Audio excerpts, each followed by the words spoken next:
Inspire Talks. Om Namah Shri Yatirajaya Vivekananda Sure Sachet Sukha Swarupaya Swami Tapaharine. We are on to Tuesday, July 9th, 1895. Swamiji was talking to his chosen disciples at Thousand Island Park. And the notes that have come down to us, according to that,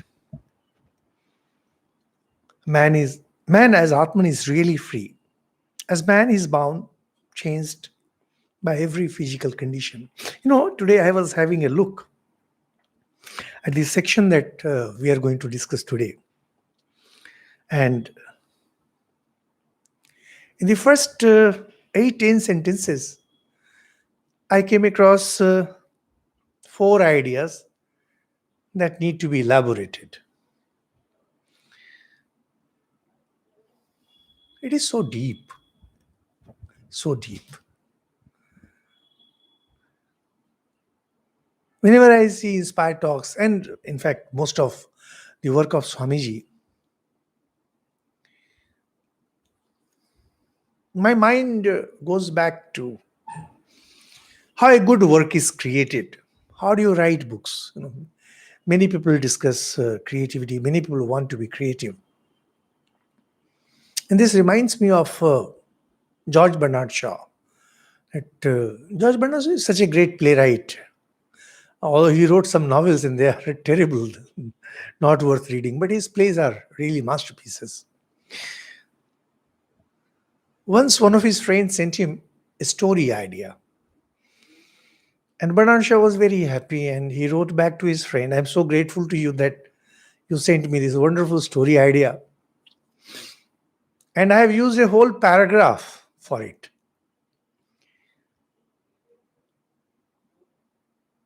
That was one of those aha moments in my life. That was many years ago. Might have been sometime in 97, 98. Many years ago. And then I realized that this is the secret. If you really want to do something in any field, irrespective of what you are doing, your quality of work has to be like that. Here is a story idea, and you pack it in one paragraph. So when you read the likes of, say, Bernard Shaw or any of these great writers, you can realize how they are qualitatively different from Indian writers. Indian writers will take up one paragraph and elaborate it in a whole story, possibly in a novel, and fill it with garbage. Now, when you read Swamiji's works, whatever work, you realize how he was packing his talks, packing his writings with ideas. And he had so wonderfully told this thing that, "Brother, I can't speak, I can't write. But I can think deep, and when stirred, I can speak fire." You can see this fire coming out. So, man as Atman is really free. As man, he is bound, changed by every physical condition. As man, he is a machine with an idea of freedom, but this human body is the best, and the human mind, the highest mind there is. It's such a simple thing. But as you go deeper into it, and you try to feel the immensity of it, it might leave you wonderstruck. Now, before I get into the subject, let me narrate a very beautiful incident, a very cute incident. Way back in 90s, 93, 94, I was in Devghar, Ramakrishna Mission with Devghar, and Swami Suhitandaji Maharaj, he is now vice president of the organization. He was the head of that center.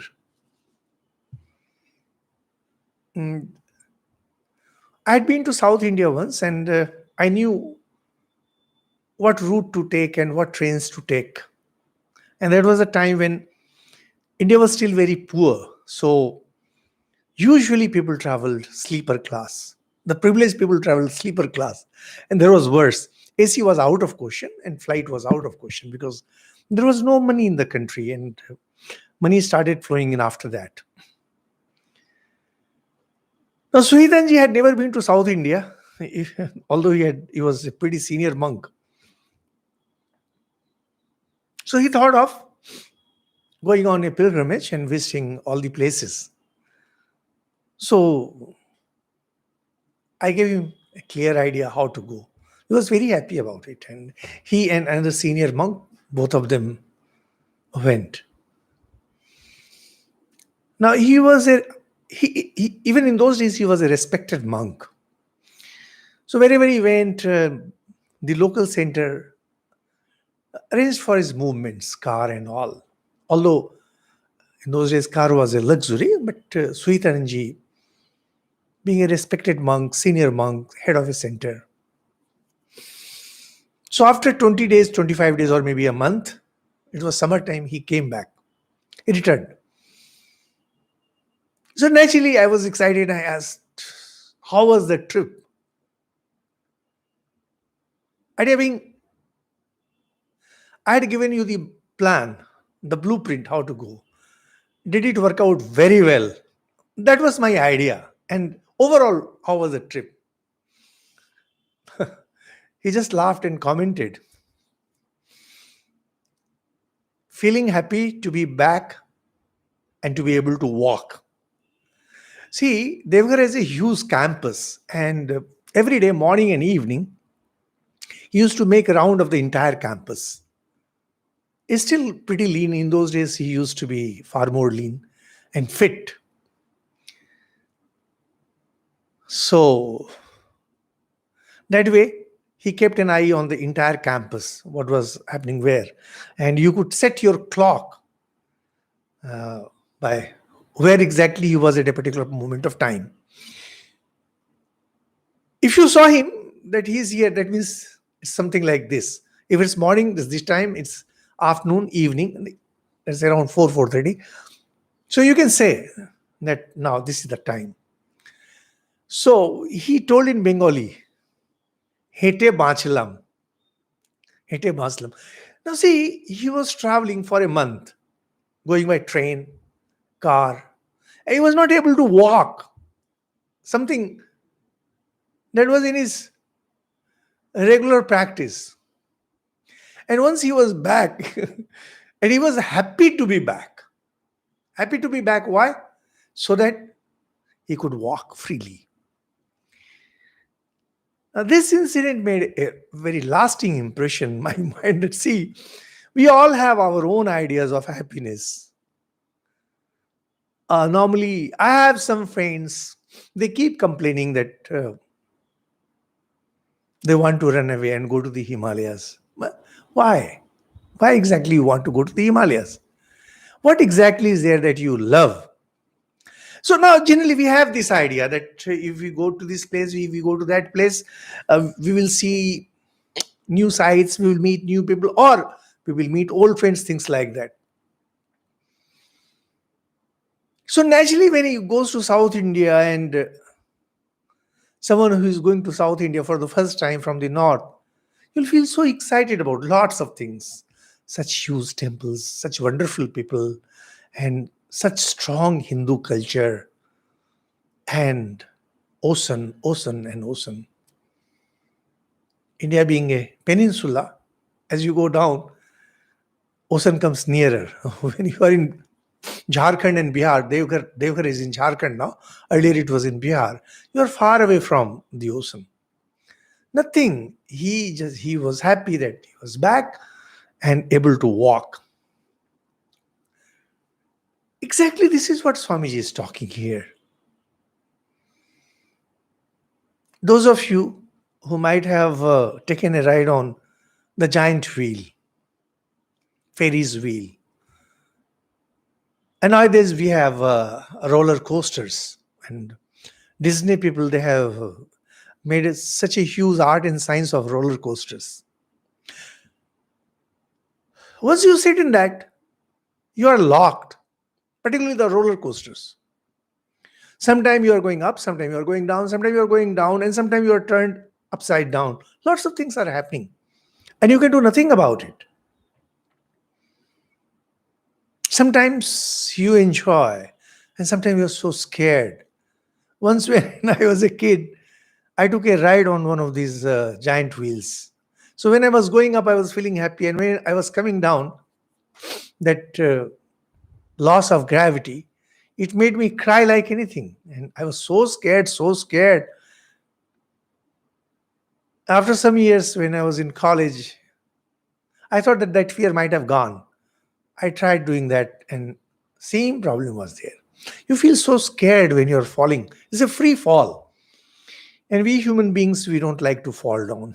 Fall is something that that's not in our system.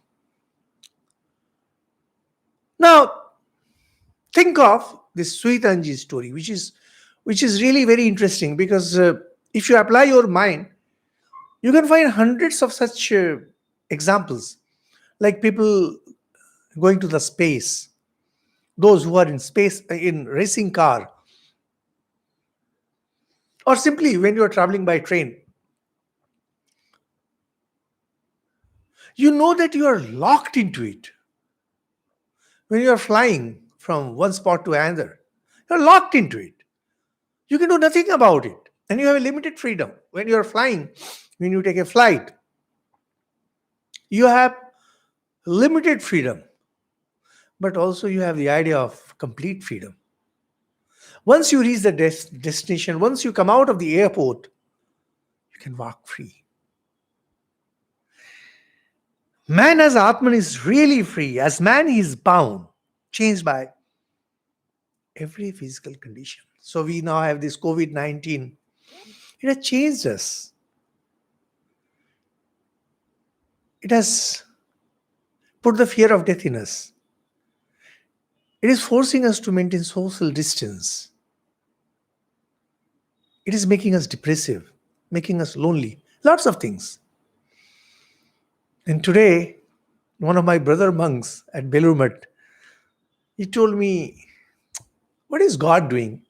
So many people are praying that we should be free of corona and nothing is happening. So I just laughed at him and said, do you think God will not listen to corona too? And do you think corona doesn't have a right to live? And what makes you think that man is more important to God than corona? So he's a young monk, and he he started laughing listening to this argument. To God, everything is same. Corona is as important as human beings. In fact, corona is much more important, because corona needs to evolve. Man has reached much higher level of evolution as a race, not as an individual. So here comes a small virus, something which you can't even see with your naked eyes. It is changing your life completely. I don't know what to do. And now we have so many people listening to our talks. Only yesterday I met a middle-aged lady, and she came to meet me to tell that her husband passed away 2 months back, and she has been in a very, very sad state. And she came to offer her thanks to me, saying that our talks, our talks have truly helped her sustain her life, and she is finding some kind of strength. So now you see the two forces working simultaneously within this lady. One is the pain caused by some external loss, and there is a strength welling up from within. This is human life. You feel the bondage all the time. You're continuously pressed from all the sides. It's not only pressed, it forces the change on you all the time. You have a family, and family members may not be listening to you, and that disgusts you, that annoys you, and you know you can do nothing about it. And yet, when you look at a monk, for example, Lord Buddha was there, he saw a sick person, he saw an old person, he saw a dead person, and he saw a monk. So he could see these things simultaneously. What? Here is the bondage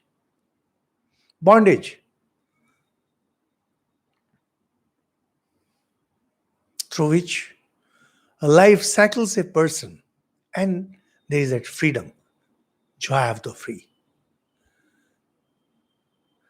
Even if you look at this freedom, you know you can't do it because the responsibilities are so badly connected with you that you feel shackled. You can't come out of it. But this, even this freedom that we are talking, this is at the human level. But think of Atman. When you start doing sadhana, and by sadhana I mean serious sadhana. When you start doing sadhana, you start going deeper. Slowly you realize that you're outgrowing the lower states of mind and you're going to higher states. And to higher states, if you are interested, you can listen to our Raj Yoga talks, and there it has been described. In fact, Swamiji will mention that. And then you realize that the trivialities of life, the trivialities of the world are actually of no consequence. The trivialities of life are important because we are pushing importance to it. Eminence of a thing comes simply because you're paying more attention to it. When you're waiting for somebody, time seems to move slow because you are more and more aware of it. As you are more aware of it, its eminence keeps on increasing. Remove your awareness, move away from that awareness, its eminence will go down. You feel something, you feel someone or some situation to be very important simply because you are aware of it. To give you an example, when this corona problem came, I was very curious to know what's happening. So there was some app, and I had that app on my computers and phone, and I used to look at the daily data. And then I realized it's all nonsense because we can do nothing about it. Initially, I was thinking that probably it might go away maybe in a month or two. Then nothing changed. I just removed that app. No use, because see, the more you look at these things, these problems will become more and more prominent. That is eminent. As they become eminent, they overpower you, they capture you. This is what happens when you have this human form. As a human form, you are totally bound by your circumstances and it won't let you go. Your relations, your emotional bonds, your physical needs, all these things bind you so terribly, so badly that you can't even breathe. And why they are important? Just try to think who is important in your life. Who are the people for whom you are shedding tears? Or you shed tears? You shed tears for all the wrong people. And when we say wrong people, what exactly I mean to say? By wrong people, I mean to say that you gave them prominence simply by being more and more aware of them.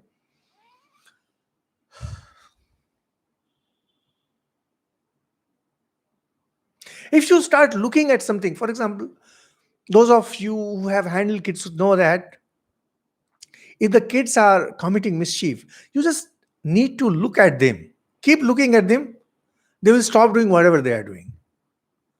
It's not being aware, it's giving an eye, stern eye. If you want to get rid of some problem, give a stern eye to that. And if you want to be overpowered by something, some problem, some situation, some person, be more aware of that person. See, nowadays with these phones and all these messaging apps and all, whole day boys and girls, they're messaging. Hello, hi, hello, hi. You're making, you're creating problems for yourself. You're inviting trouble for yourself. You're becoming more and more aware of it. So these things, these persons, these situations, they are becoming more and more eminent for you. And then they overpower you. So as man, you can never be free because The nature of mind, because man means mind. Somewhere there is that amoeba at the lowest rung of, say, evolution, or lowest rung of life. On the other hand, you have, say, a Jesus, a Buddha, or a Sri Ramakrishna. We are somewhere in middle. We are superior to amoeba and animals in the sense that we have a powerful mind. And we are extremely inferior to these liberated, these Jivan Muktas, these prophets, because we have this mind. Mind frees us, mind binds us. Mind frees us from the state of being, from being in a vegetative existence. And mind ties us down and doesn't allow us to be liberated.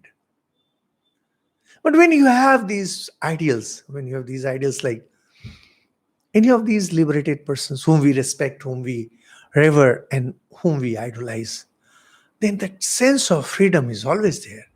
You know that these things are true. When you start reading these scriptures, and if you listen to some really good teacher, forget masters because it's so difficult to get master. Even if you listen to some good master,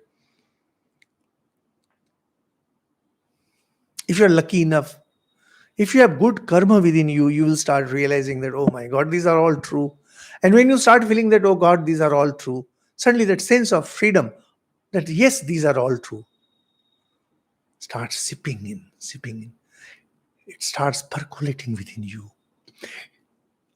And these ideas start liberating you from your smallness, from your littleness.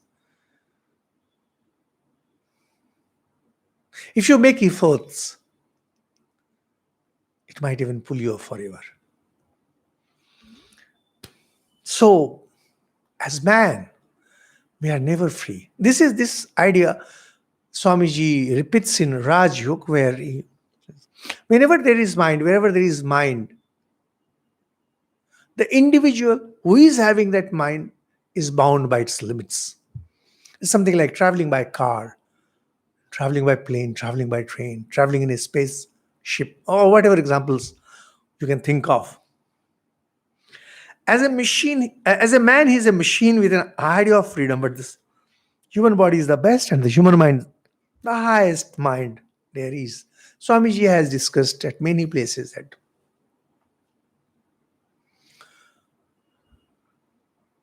the range of knowledge that we have, starting from, as we said, means an amoeba to say Buddha, we realize that we have such wonderful mind that we can comprehend the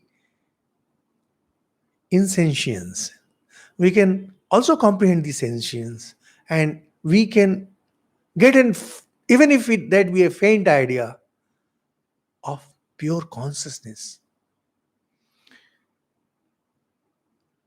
In our scriptures, in Hindu scriptures, they describe how even the gods are inferior to human mind, because the minds of gods, they are very powerful minds, but they are so obsessed with certain kind of luxury, some certain kind of enjoyment, that they cannot match with the capabilities of human mind. There is a specialty of human mind, and that's why we are special. We have a wonderful body, and there is this huge animal kingdom, and all those animals that you can think of. We human beings, we can tame each one of them, and we can also behave as each one of them. And yet we are special. This is the idea of universality. And more universality you have, more individuality you have, because you are superior to all of them. So, as far as mind and freedom is concerned, there is pure consciousness and there is this reflected consciousness. Reflected consciousness is patchy. We don't get a clear picture. The pictures that we get through this reflected consciousness is often hazy, not clear, and misleading. But when you go to the consciousness state, everything becomes clear.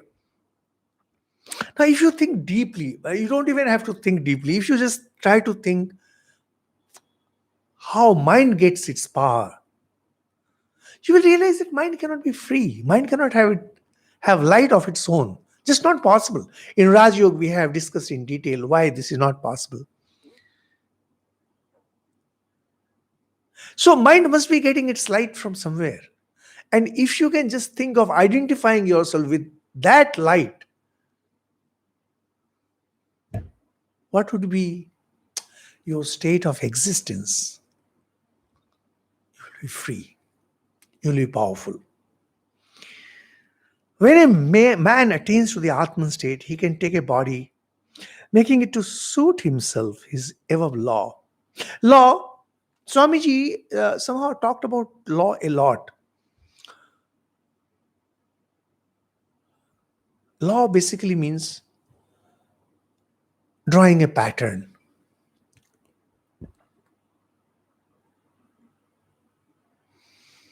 Those of you who have some idea about computers would know that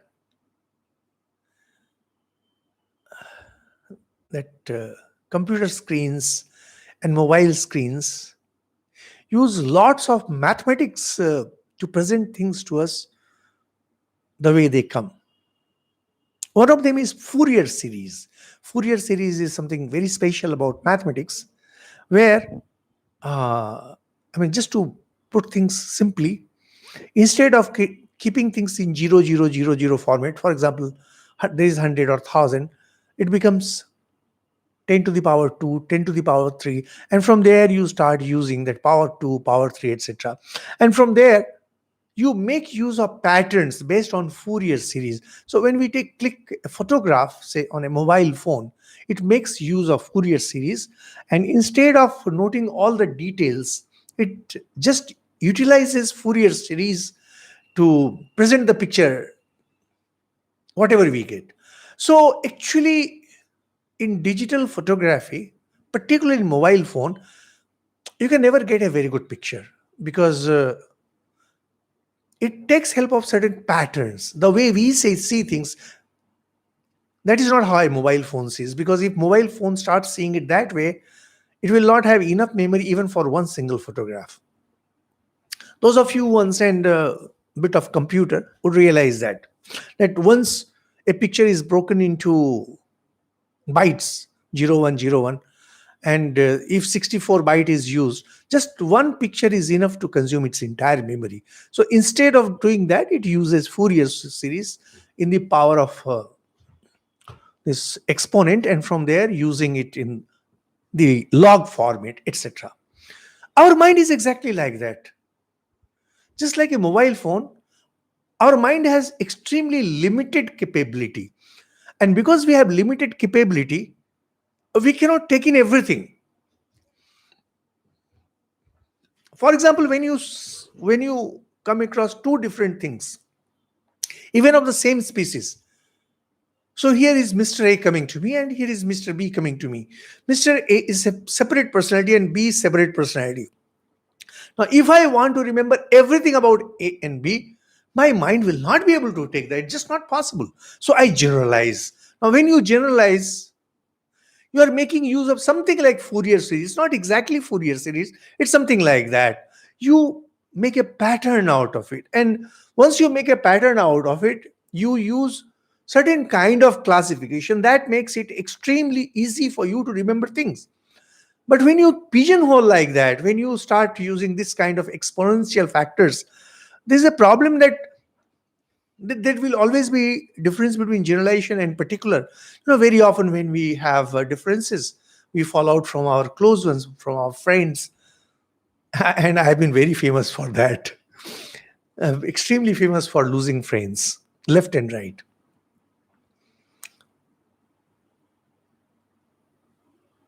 Why? There is generalization. And when there is generalization, people feel that I'm special, I'm particular. But my mind cannot take. Particularly, I cannot afford to do it. Personally, I'm talking about myself. I can't afford. Now, that offends people sometimes, that because they think they are special and they think that they need to be known the way they are. It is beyond human mind to know that. It's just beyond. And now, when you take the entire universe, when you take this world, you will go completely crazy. Your neurons will go into complete dizzy. You forget about the world, forget about the universe. You can't even remember the details of a small thing, because the details contain so many things. And this has very beautifully been expressed in the Syadvad philosophy of the Jains. Syadasti, Syadnasti, like that. Probably it is not. So what we do is, whenever we see things, we just make a generalization. This generalization is known as law. Law is not what the constitution makes. They're generalizing people. You see, many of you might find it extremely offensive when I say that. How can you treat a common criminal for a crime and treat, say, Mr. Einstein for the same crime? You cannot. You should not. But they say justice is blind. Come on. Will you like to be driven in a car by a blind person? Will you like to be led by a blind person in life? No, you won't. If you are told that this train is being run by a blind person, will you like to board that train? And justice is blind. You want to go to a system which is blind. Come on. Indian system was not like that. No, it discriminated. If that word seems offensive to you, because generalization is always a very bad idea, both in life and in other practices. These things may sound extremely offensive. Nevertheless, these are truth. You should not generalize things. No, generalization is a very bad idea. Now, when we are talking about law is generalization. So when Newton came up with his laws of motion, he was generalizing things. But it was found that no, there are exceptions. Then came Einstein. He again generalized in a particular way, and tomorrow something more will come.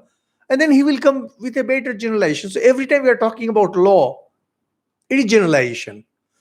And generalization by whom and how? Generalization by the mind. Generalization is always by the mind. So anyone who is within the empire of the mind is bound by law. By law, we mean generalization.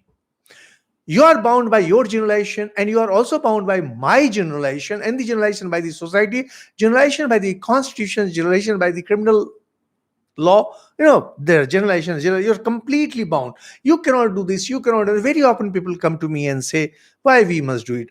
You must do it because you are bound by this, by your mind. You are within the empire of your mind. You will have to go by the law. What law? Law, which is actually generalization. Law is a high sounding word. Generalization doesn't have that glamour about it. There is an insult about it. But actually they are same.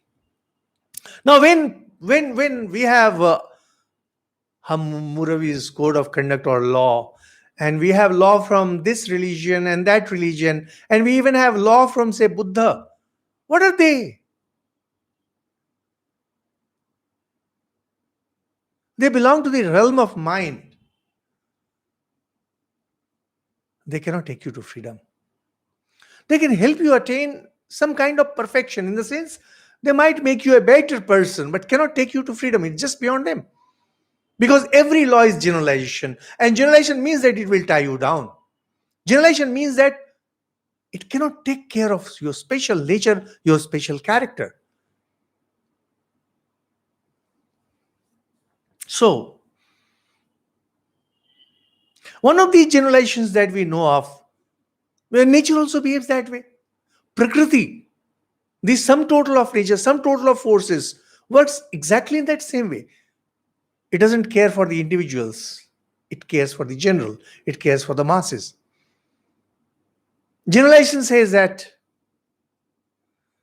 A man will be produced through male-female relationship.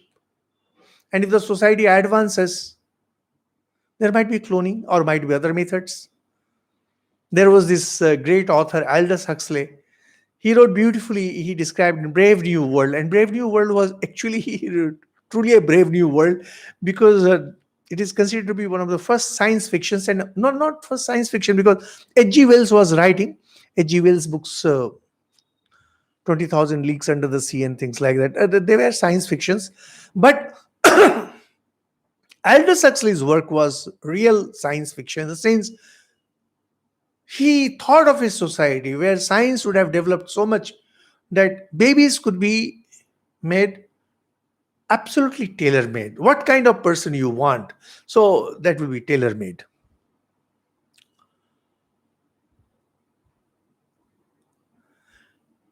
That means nature has fixed. Now, assuming all these things, that you have this consciousness of the individuality. Now, nowadays, neuroscientists are continuously working whether or not this idea of God, idea of consciousness, idea of individuality, idea of me, these are all product of neurons, or whatever they may say. You are thinking. See, you are working within the law to explain that. Is it possible? How can you explain a system by staying within the system? To understand a system, you need to get out of that system and look at it objectively. When you are within the system, you are a part of the system, and your understanding of the system will become extremely subjective. And subjective understanding is no understanding. To understand something, you need to be objective. You need to come out of that system. If you really want to understand Hinduism, you will have to come out of the system and look at Hinduism.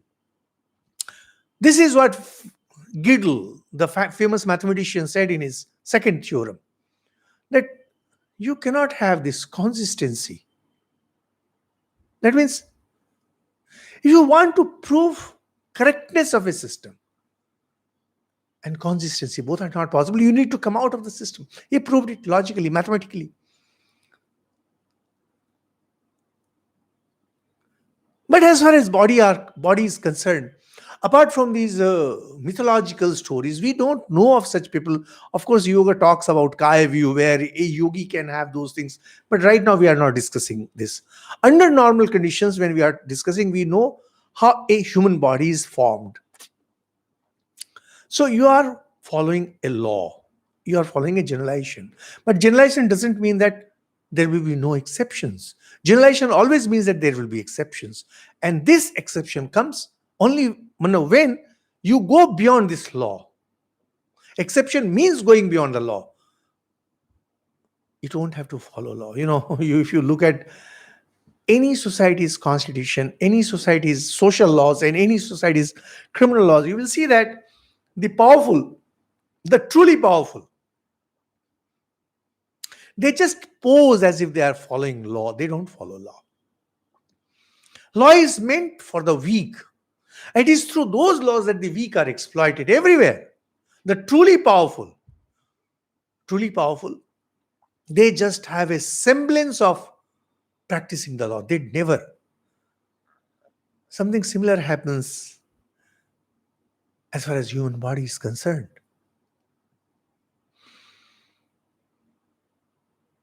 When a Jesus comes, when Sri Ramakrishna comes, they appear to be following the laws of nature. They appear just like us. But actually, they are from the realm that lies beyond the empire of mind. Realm, beyond senses, beyond mind. And because they belong to that, they can take up any kind of body, any time. This is something that people will say, you are being unscientific. So once someone wrote on my YouTube comment, but this is not scientific. I said, this is a higher science. Now argue.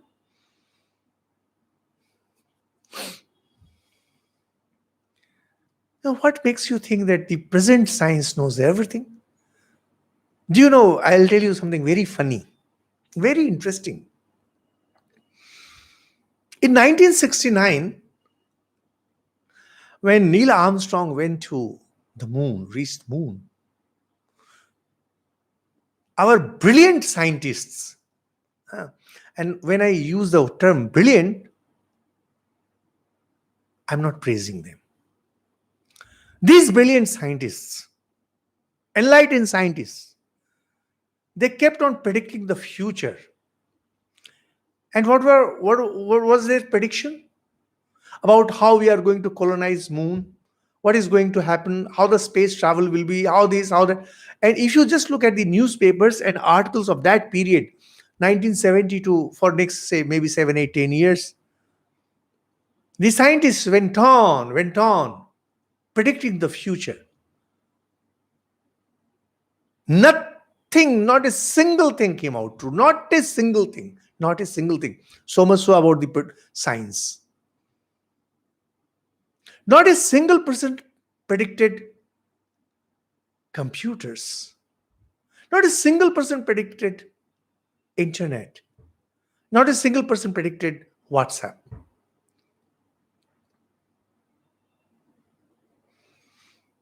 That computers are going to change our way of life, and that internet is going to be the next, the great sage who has answer to everything, and that has the power to connect with everyone. We have read in yoga how minds are connected. Now through internet we are all connected. No one had predicted, because we are extremely limited by our mind.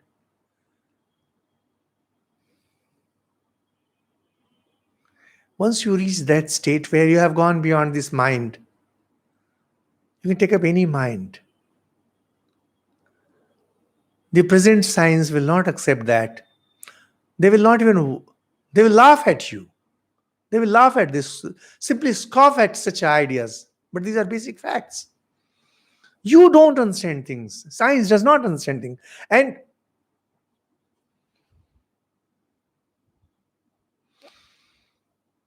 their understanding is so limited that they can be extremely violent to any opposition to their ideas. Scientists are an extremely insensitive community in the sense of tolerating the ideas of others. They themselves cannot, because see, ultimately is the question, it's all about survival. So what Swamiji says, once you can go beyond it, now you're master of it. You can get in whenever you want, you can get out whenever you want.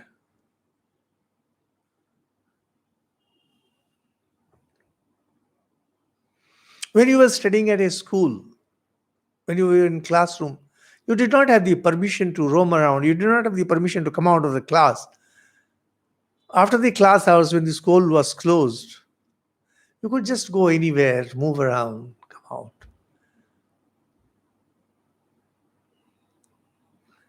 Once you have reached that state of Atman, you can take up any body.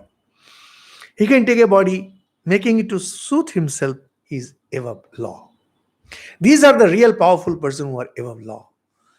And as I mentioned, even in the society, if you're above law, if you're powerful, you're above law. Now, once you realize that you are Atman, you are powerful, you are not above law. And because you are above law, you can take up any body that suits you.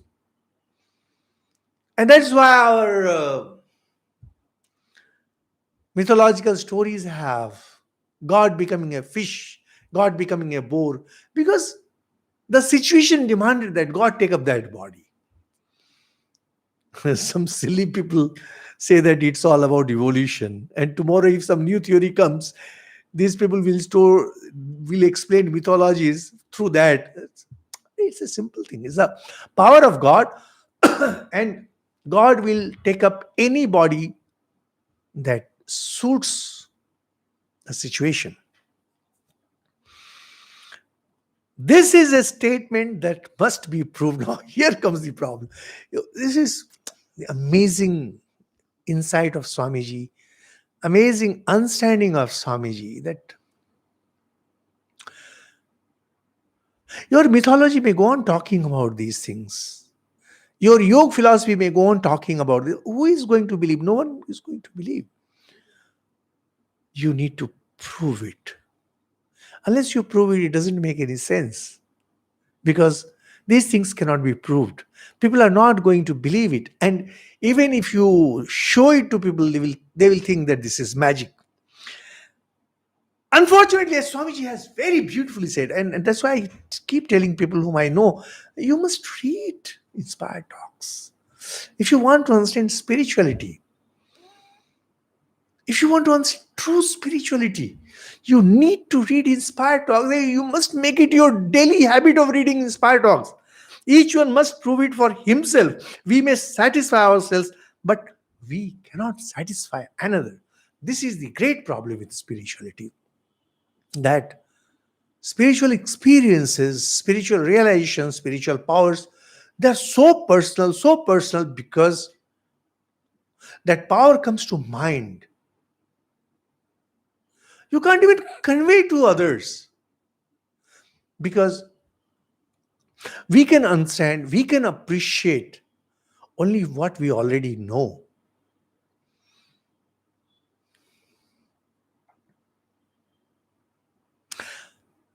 Our knowledge base is so bigger.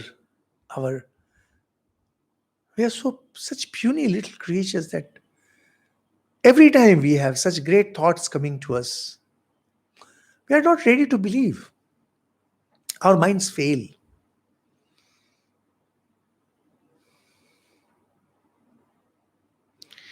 If you're truly interested in these things, if you want to go ahead with these things, you need to grow up in spirituality.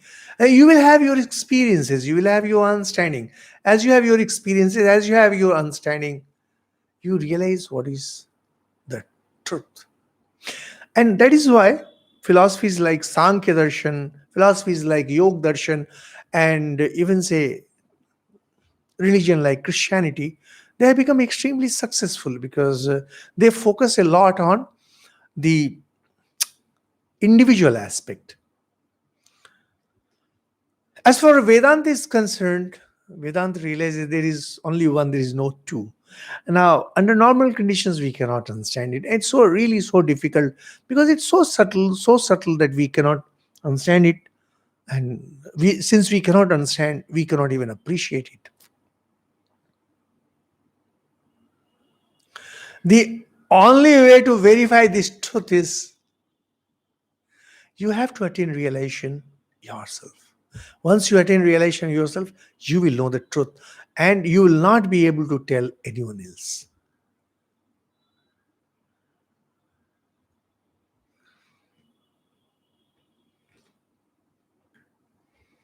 In Milton's famous Paradise Lost, there's a description where protagonist goes to hell and heaven.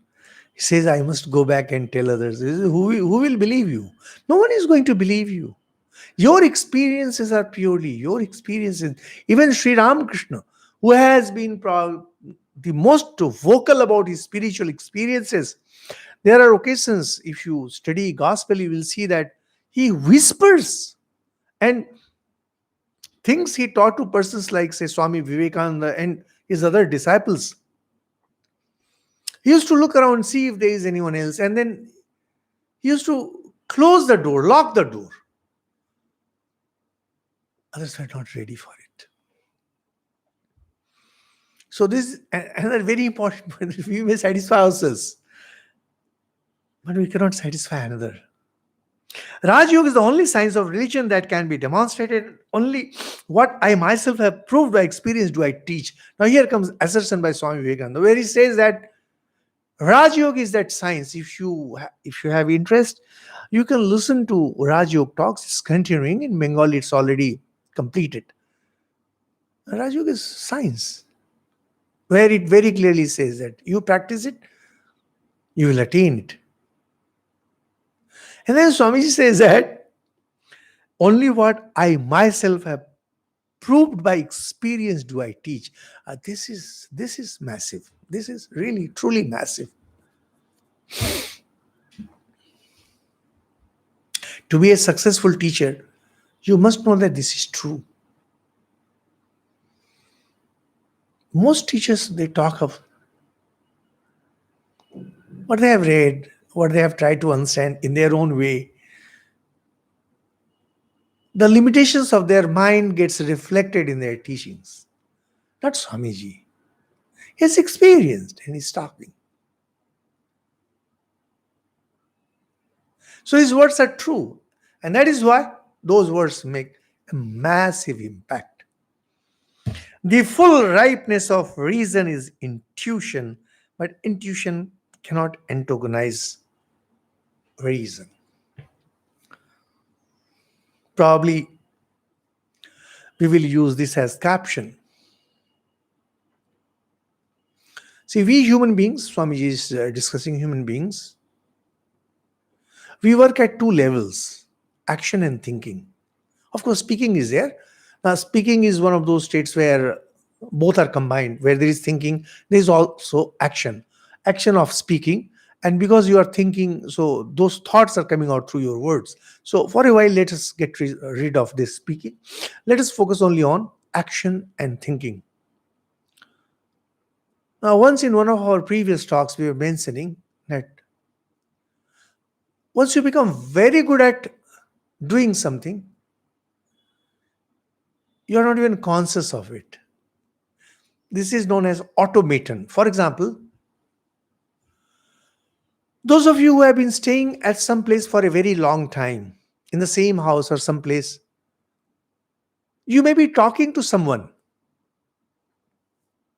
You may be talking to someone and you don't take conscious steps. You don't walk consciously. You continue talking just like an automaton, just like a machine, just like a robot. You go and open the clock, go inside, switch on the light. You don't have to consciously think of it. And when you are at a new place, you have to consciously think of it. So there is automaton and there is consciousness. Beyond that, there is intuition. Intuition. Now, intuition is a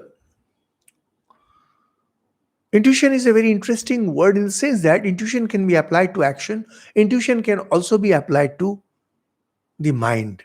Generally, later Swamiji will talk about inspiration. So there is inspiration. Very often we kind of differentiate between action and thoughts. In case of action, we say intuition. In other cases, we say inspiration. But here, let the word remain the same. Now, when you are doing something for a very long time, you reach the state of automaton. In fact, if you want peace of mind, really peace of mind, you need to push some of your acts into automaton. In this sense, don't worry much about what to eat. Just decide that this will be our menu. Most of our centers of Ramakrishna Mission, there is a kitchen in charge, and just to save his mind and save his mental energy, he just makes a permanent menu, and we know that. So I was at Advaita Ashram in Kolkata, entirely area. I was there for many years, and so I knew naturally. And then I was transferred. And after some years, I went. I remember that it was such and such day, and I found they were having absolutely the same menu. Nothing changes.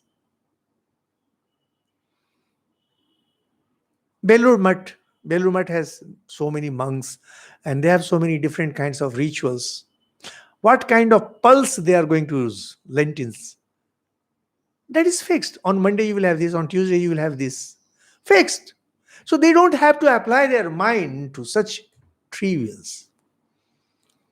You go to any of our centers, more or less they have everything fixed. This day, this is the break. This is in breakfast. This is in lunch. So everything is fixed. This is automaton. You are saved. You are saved from spending a limited resource of your mental energy into such trivial things. So, throwing things to automaton. As monks, we are saved from choosing what dress to put on. We have just the same dress, this shirt and dhoti. So naturally, we are saved. I don't have to worry about what to put on, but When winter comes, then there is problem, because what kind of temperature is there, so what kind of shawl I should use, and if I am going out on travel, then I have to worry about what clothes I must take. These things sap away my mental energy and everyone's mental energy. So things that you can pass on to automaton, pass on, because that will conserve your mental energy. And now with the energy that you are left with, you keep on working in certain areas, and intuitive power starts increasing. And I keep telling repeatedly that you are successful only when you have intuitive power. There is no other way to success. How do you succeed? You succeed through intuitive power. And there are so many books nowadays, how to be successful, and you can win, and you can do this, and you can do that. I don't know, I have never read such books. Neither I'm a successful person, and nor I aspire for success. One thing I know, that if you want to be successful, you need to have tons of intuition. And this intuition comes through practice not of intuition, of certain activities. So a good cricketer, a good footballer, he knows beforehand where the ball is coming.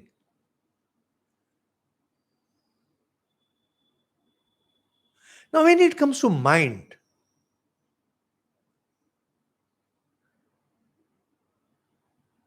you have to culture your mind.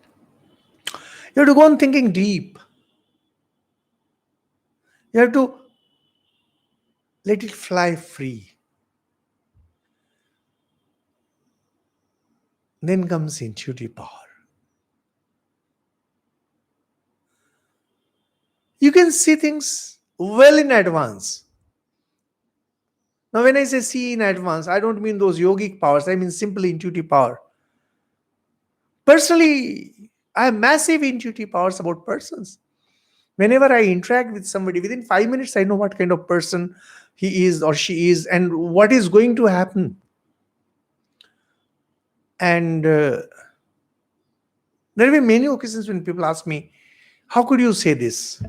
And then I always found I did not know. I did not know in such detail. There was very clear reasoning.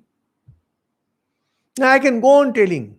Actually, that reasoning goes so fast that it appears like some kind of magic, some kind of miracle. It's not. Intuition is pure power of reasoning. Just that reasoning runs very fast. Just like, we have these great cricket players, or we had this great footballer, say Pele, or we had Don Bradman. They had amazing intuitive powers. The moment the ball came out of the hand of the bowler, they knew where it is going to drop, in which direction it's going to turn, what would be the speed, everything. And they never waited for the ball. They knew this is going to happen. It's as if they already have known. What we will do consciously, they're not even an automaton, they're intuitive. That is what makes them great. If Don Bradman is considered great in the cricket field, not that he was a great cricketer, but because he had a great intuitive power in the field of cricket. Same with every field. If you look at literature, you will see the same thing. Writers who have great intuitive power, they are great writers. People who do not have that intuitive power, they end up being ordinary. So we have in Bengal Rabindranath Tagore. He had great intuitive power. If you read his poetry, you'll see the expressions that there are. This can come only to a great intuitive person, where the choice of words, the expressions, everything is extremely intuitive. So the full ripeness of reasoning, here Swamiji is not talking about action. He's not even talking about poetry. He's talking about yoga. He's talking about God realization. God realization is ultimate of intuitive wisdom, intuitive knowledge. It is based on reasoning of giving up. When you practice yoga, you go on giving up. You go on giving up. You give up this, you give up that, and slowly you are rising, you are rising, you are rising. And ultimately, only the junction of consciousness and the mind remains, and you give that up. Whole thing has moved entirely on reasoning. And then comes the intuitive power. And you know what you are. So the full ripeness of reason is intuition. This intuition leads you to realize that you are Atman. And then you realize you're not bound by law. And then you realize you're not a machine. Our time is up. Thank you so much. Here we end.